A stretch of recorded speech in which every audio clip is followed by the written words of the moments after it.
हाय, आज माझा स्पेशल दिवस आहे. आज माझा वाढदिवस आहे. सो म्हणून सकाळी-सकाळी मस्त अशी रेडी झालेली आहे आणि स्पेशल डे असू देत किंवा आणखी काही, बायकांना मात्र सुट्टी नाही. सो सकाळी-सकाळी लागली अशी स्वयंपाकाला. नवरोबांचं म्हणणं होतं काहीतरी स्पेशल आणतो, पनीर आणतो ते कर, तेच ते काय गोबीची भाजी. पण म्हटलं नको, माझा दिवस आहे तर मला मोकळा वेळ हवा आहे. त्यामुळे झटपट बनणारी गोबी केली. त्यानंतर किचन मस्त अशी आवरून घेतली आणि आलोत आम्ही अकोल्याला.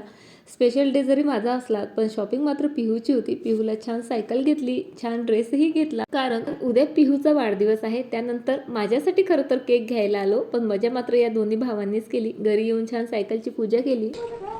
पूजा कसलीही असली तरी आरती मात्र गणपती बाप्पाचीच गायला जाते. आणि हा माझा बर्थडे केक आणि हे आहे माझं बर्थडे गिफ्ट. कसं वाटलं कमेंट करून नक्की सांग. आणि उद्या पण केक कापायचाच आहे. सो केक न कापता मी ते किटकॅट चॉकलेटचा केक बनवून कापला आणि बर्थडे सेलिब्रेट केला. आणि मी म्हटलं जसं कामांपासून सुट्टी नाही, हा काही धिंगाणा घालून ठेवलेला होता तो सर्व आवरला. रात्रीच्या जेवणात मस्त सिंपल असं बेसन होतं.